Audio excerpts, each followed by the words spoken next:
Hi,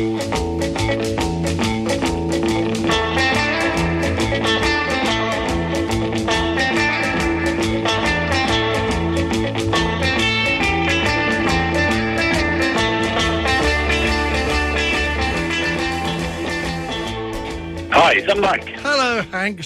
Thank you very much indeed for taking some time out of your very busy schedule to speak to us this afternoon. Very much appreciated. It's a pleasure. Now, I don't want to dwell too much on years gone by, but I did earlier play a couple of tracks for our listeners that go back to the late 1950s. Oh, that's a long time ago. Like Feeling Fine, which I think was perhaps the first single released under the Shadows name rather than under the Drifters. Feeling Fine. No, that was the Drifters. There was Feeling Fine, then there was Jet Black and Drifting under the Drifters. Then the first record we had as the Shadows was Saturday Dance. Ah, right, okay. I played Saturday Dance as well, and I said to our listeners that I wasn't quite sure whether that was under the Drifters name or whether that was under the Shadows name. Yeah? Right. Yeah. Now, staying around that sort of time, I probably still have a soundbite on a reel-to-reel tape of an interview with the great presenter Brian Matthew, I think from Saturday Club. Oh, yes. Where you told him about yourself and Bruce going into a music store in Newcastle, I think it was, to purchase a guitar, to be told by the owner that they did not sell guitars, they only sold musical instruments. How about that? How times have changed. Now, perhaps you could tell us a little bit about the famous Fender guitar that became so much of the Shadows look. Well, yes, I had an Antoria guitar. It was a Japanese guitar, which looked a little bit like a miniature Les Paul body, but with a Fender headstock. But not a very well made instrument, and the neck was slightly bent, which made it difficult to play. And after a while, Cliff said, "Look, I'd like to buy you a really good guitar. What do you think?" And we thought, "Well, what do we like? We love the Crickets, Buddy Holly, the Crickets, and we love the look of it. We'd seen this photograph of Buddy Holly's guitar, or a partial photograph of the guitar, and we thought, right." We knew it was a Fender, so and also James Burton, who played for Rick Nelson, of course, he used a Fender, and we assumed it would be a Strat. Anyway, we got the catalog from the USA, from Fender Factory. We poured over it, and I decided that I'd go for the Stratocaster, and we ordered it in red. We still think it was called Flamingo Pink, but they tell us there was no such color. They say it was Fiesta Red. Well, whatever. And with a bird's eye maple neck, gold-plated hardware, and a tremolo arm, as they call it, which is actually a vibrato bar, or a whammy bar, as they call them now. And that's what we ordered, and it arrived a few weeks later. The reason we had to do that, by the way, Mike, direct from the U.S., was at that time in British history, there was still an embargo on importing into the UK certain items which included musical instruments. You could do it as a personal import, but you couldn't import them in bulk to sell in shops. So we had to do this direct from the Fender factory. And of course, when this guitar arrived, Mike, and we took it out of the box, and there was this tweed Fender case, and we opened it up with a red velvet lining and this magnificent-looking guitar. It's hard to really describe the impact of that guitar on the flesh, because obviously we've seen so many Stratocasters over the last, several decades, but when you're seeing that for the first time in that color with a gold-plated heart, it looks like something from the future. Very, very Star Trek, And look, I'm so glad I got that instrument, because that instrument was very important in me developing my style, because I love to try to make the strings on a guitar vibrate in the way that a human voice has a vibrato or a saxophone, but it was very hard with really heavy strings on a guitar, which they were in those days. But with the vibrato bar, I could do that. I could pick a note and vibrate the string and create almost a vibrato like a human voice. Or I could, if I was trying to bend a string, which on heavy strings are not easy, I could assist the bend by pulling up on the bar, which would help me lift the string up. Or I could dip it down, so hit a note and then dip it so to fall off on the note. They're all little tricks I developed. And now and again, if you run out of ideas, you just give it a good shake, But it was, it was definitely, so that was an integral part of me developing my style. Not knowing anything at all about musical instruments generally, but particularly guitars, did you have to sort of run this in? Did you have to sort of practice with it to get the sound that you want before you used it professionally? Well, it felt different to the guitar I had been using, very different. There was more tension on the strings, but having said that, it was a beautiful instrument, whereas the other one was, a very so-so instrument. And it had a strong sound, and then the combination of that guitar through a Fender, through a Vox, originally AC-15s, then because of all the screaming that was going on by the fans in those days, we couldn't hear ourselves on stage, so I asked Vox if we could have a bigger amplifier, and they built us the first AC-30s, which we started using, and then they modified those slightly, changed the shape of the cabinet from more a square to more of an oblong, and then put them into production. So in terms of your question, no, I just played it around at home, and I couldn't wait to get on stage in front of people and impress them with this instrument, just looking at it, never mind hearing it. It's interesting that you said about the noise from the audience in those days. I mean, as a lot of people have got your 1962 live at, I can't remember the ABC... Oh, Kingston. That's right, Kingston, where there's a lot of screaming. I have spoken to other musicians where they say professionally you do carry on playing the correct music, but it gets to such a point that it really didn't matter what you were playing because they couldn't hear it in any case. Well, this is right. I see in those days, remember this was pre-big PA systems and pre-monitor systems on stage. So there were no microphones on the drums or the amplifiers. The only person who had a microphone, well, apart from Bruce and I, who were singing harmonies with Cliff from time to time, was Cliff. But everyone used a house PA system. In other words, the PA system that was part of the venue, whether it be a concert hall or one of those big, in those days, most of the venues were big multi-purpose cinemas. So as soon as everyone started screaming, and listen, the volume of screaming was really almost impossible to hear yourself. We could sometimes not actually hear ourselves on stage, and we'd have to move closer to the drums to hear the drums to make sure we're actually all playing in time. I see. And so we couldn't hear Cliff, he couldn't hear us half the time, so it wasn't an easy situation, but of course it was a lot of fun. It was great fun. We were sort of 17 years old, and it was brilliant, so... you didn't sort of care too much about that. In the way, I guess, when the Beatles came on the scene, obviously they had, eventually they started to get the screaming as well, and they were in the same boat that we were in. They had no PA system, no on-stage monitors to hear themselves, so they were just drowned out by the screaming, but you just learn to live with it and cope with it. Sure. It's strange that you mentioned vocal tracks and also you mentioned the Beatles in passing, because my next question was going to be along those lines, that the Shadows recorded quite a number of vocal tracks, not only as singles but also on your albums, of course. And I understand that a very famous singer once told you at Abbey Road that perhaps you should have released more vocals. Yeah, well, it was a situation in 1965, Mike. Bruce found this song. He heard this record called Don't Make My Baby Blue by Frankie Lane, who, remember, was a huge artist in the 50s. And it was a cracking song, and we thought, we'll have a go at this. So we recorded it in Portugal. We recorded several sides in Portugal, and this was one of them. And then we decided that we should release it as a single, which we did, and it was a top 5 hit. At Abbey Road, where we used to record, and of course, as everyone knows now, the Beatles used to record there, I bumped into George Harrison. We'd known the Beatles from, well, really before they got really big. And we often used to bump into them at Abbey Road and have a bit of a chat about this, that, and the other. And George came up and said, "Oh, hi, Hank, how's it all going?" He said, "Hey, listen, I've heard your new record. I think it's fantastic." He said, "Listen, you should give up the instrumentals and persevere with the songs. This is the way to go." I think he was absolutely correct in his assessment of the situation, but we didn't really listen to him. We sort of continue with a bit of a mixture, Well, like I say, I'm personally glad you didn't, because there were some fabulous instrumentals that you followed on. Now, I just had to include Apache as part of the intro to your segment this afternoon. A record that I bought immediately after it was released, in fact, in 1960, skipping off school, a very naughty boy, to make sure I got an early copy. And I've still got it. I've still got that very first copy. But as your very first hit a few years ago now, let's leave it like that, does the tune remain close to you, or is it that you've been asked so many times to play it that you almost sort of tire of playing that particular song? No, not at all. It's a great piece of pop instrumental instrumental writing. Jerry Lorden wrote that tune, and when he first played it to Jet Harris and myself, he strummed a little ukulele and sang the tune.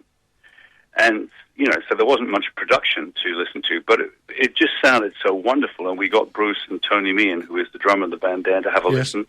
And we decided to record it.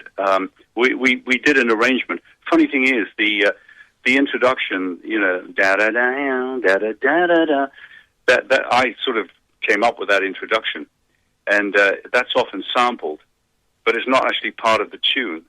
All right. Okay. It's a funny situation really when introductions become very famous. Like Summer Holiday and yes. And A Wonderful Land. I sort of came up with those things. They say, "Oh, come up with an idea, Hank, for the intro." So I come up with something. But yes, that was a fantastic tune, and I always enjoy playing that, either with the Shadows or with my own band. We did it on the Cliff and the Shadows World Tour. We did that, and every time we play it, it gets such a fantastic audience response. People really do love that tune, and they want to hear it with a great deal of affection, and we can feel that. You can feel that warmth from the audience. Now, moving through your 1975 hit for the Eurovision Song Contest, Let Me Be the One, you did a recording of Rodrigo's guitar concerto in 1979. Was that a move for you from pop into something more classical at that time? Not really. We were recording an album, and we wanted to have some good tunes on it. We had... And if I remember right, I'm just trying to think if it's the same album I'm thinking of. It might have been the album we had the theme from The Deer Hunter on, which was a bit from the movie, which was a big hit for us, and Riders in the Sky. It might have been that album, but funnily enough, that tune or that movement, that slow movement from the concerto, had been a hit for Jeff Love and his orchestra. Yes, I think he called himself Manuel in the Music of the Mountains. He did, yes. But Jeff Love. And look, I've always loved that piece of music. I've got it by several different orchestras and guitarists. And we thought, hey, it is a hit. People know it's a beautiful tune. Let's have a crack at it. But I thought rather than do it on a classical instrument, let's do it, with my normal guitar sound, with the Stratocaster, with the echo and everything else. And it's just a little bit of a different approach to it. But it was good. Yeah, we enjoyed doing it. And we did it on stage for a few times. And again, the audience really enjoyed hearing that kind of music. It feels very important. It feels like an important piece of music. Now that leads us on to the present day and your formation of the Hank Marvin Gypsy Jazz Quartet that also features Nunzio Mondia and, of course, Gary Taylor. Now, I have had a couple of listeners want to say, have you always been interested in the music of Django Reinhardt, and has that inspired you at all, that particular sort of music? I wouldn't say always interested. I heard a little bit of Django when I was probably about 17, 18, and it was not a CD in those days, of course. It was vinyl, and it was some of the early recordings which were not very well recorded. It was quite a thin, kind of scratchy sound. I was a little bit put off, to be honest. And it wasn't until probably about 12 years ago I started to revisit that music, and I got everything that Django's ever recorded. There's a lovely box set available from Integral, a French company, of double CDs, and it's everything from when he played banjo, when he was accompanying people like Jean Sablon, through to his first solos as the guitarist on the record, then to with Stefan Grappelli, and everything up till just before he died. It's a very interesting sort of charting his career. But no, it's probably the real interest came probably about 12 years ago, and I thought, hey, I've always loved jazz, you see. Like when I was 14, 15, I used to listen to a lot of jazz, and when I got my first banjo when I was 15, I played in a couple of traditional jazz bands when I was still at school in Newcastle, and then I moved on to guitar when I started to do folk blues and skiffle music. Oh, yes. And then, of course, then rock and roll came on the scene, and then I kind of got seduced by rock and roll, I'm glad to say. Now, last Saturday, of course, the Gypsy Jazz Quartet performed for the Perth International Jazz Festival at the Bishop's Sea. I hope that went well. And I see you're going to perform at the Ellington for a couple of nights in June. Yes, 7th and 8th of June, yes. Are there any plans to tour the band further afield, perhaps even outside of Australia at all? Well, we might be doing a short tour of New Zealand in October. Just probably about nine shows and maybe one over in Sydney, just to finish it off. That's about the only thing at the moment. But we have, of course, the CD, Mike, which we recorded, finished a while ago, but it took a while to get it all sorted, packaging and everything. It's now available on one of those, internet retailers, CD Baby. And also, I believe, it might be available in one of the shops in Perth that you know something about that. Yes, I'll let listeners know where they can get hold of it. If they give Alfred a call, we'll let them in on that. It's been an interesting little journey trying to interpret this music, because Stefan Grappelli, the violinist who worked a lot with Django, was such a wonderful musician, a very elegant player. And Django himself was so innovative and different. And not that we try to copy them at all. We're trying to get the essence of that music, the joy, the fun of the music, and then add our own quirky arrangements, and put our own sort of personalities into it. So it's been quite an interesting little journey. Yes, and your humour comes through very much in the recordings. Not in the recordings, but in the live performances, because I know you sneak in the odd little bit of shadow stuff in between, just a few bars of it. That's right. I mean, some people think the recordings are funny as well, No, I've played one or two tracks, and I'm going to play you out with one of the tracks on this CD, and it's an absolutely fabulous piece of music. Now, I understand, I see also you've got a Hank Marvin Gypsy Jazz internet site under construction at www.hankmarvingypsyjazz, that's all one word, huge, great long word.com. Was this CD actually recorded and produced at your Nivram studios, and I'll say it was. At an undisclosed location here in Perth? Yes, it was. Even we couldn't find it. Yes, it was, Mike. Yeah. Yes, it was. Now, to close off then, what about the future? Can you let your fellow Perth residents in on any sort of cunning plans that you may have for the future? Other CDs? Not any real cunning plans. We have some more gypsy music, gypsy jazz music that we have arranged in fact, are performing in live performances that we haven't as yet recorded, but we hope to record some of those tracks in the fairly near future. We feel we've kind of licked them into shape now. And it would be good to record them, and then we can always make those available as either individual tracks on CD Baby or have like an extended play CD type thing, Yes. We've got a few options on that, but that's pretty much what's happening at the moment, Mike. Now, as much as I love this, if I use the expression, the old-fashioned Hank Marvin, he hasn't gone yet, though, has he? That style of music. Oh, you mean playing the Strat and everything? Yes.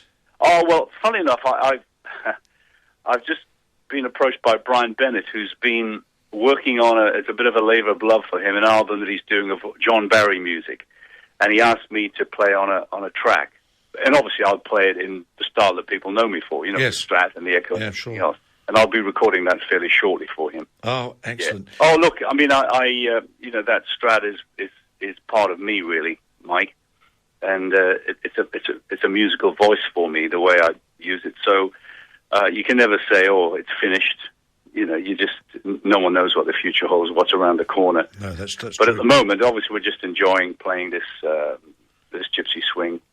Now, I'm going to play you out with a track from your Gypsy Jazz CD entitled Swing 42 that I've heard you introduce with great humour at your concerts, and I'm just wondering if you would do us the honour of introducing and tell us a little bit about that track for us this afternoon, please. Yeah, well, it's a Django Reinhardt composition, and it's a great little tune. It's a super tune to play, and it's nice to improvise over. I think people will probably guess from the title when it was written, Swing 42. It was written in 1945. Sorry about that. He forced me into a corner. Yes, I did, yeah. Hank, thank you so very, very much, quite sincerely, for your time this afternoon. It has been an especial honour for me because, as I said during an introduction that you wouldn't have heard, you, along with Dusty Springfield, were the only stars, and this is the truth, I had on my bedroom wall when I was a teenager. That's just a few weeks ago. Well, that's nice to know. Yeah. Thanks for that, Mike. It's been lovely to talk to you, and all the best to you and your listeners. Thank you very much indeed, Hank. Bye-bye for now. Bye. Bye-bye.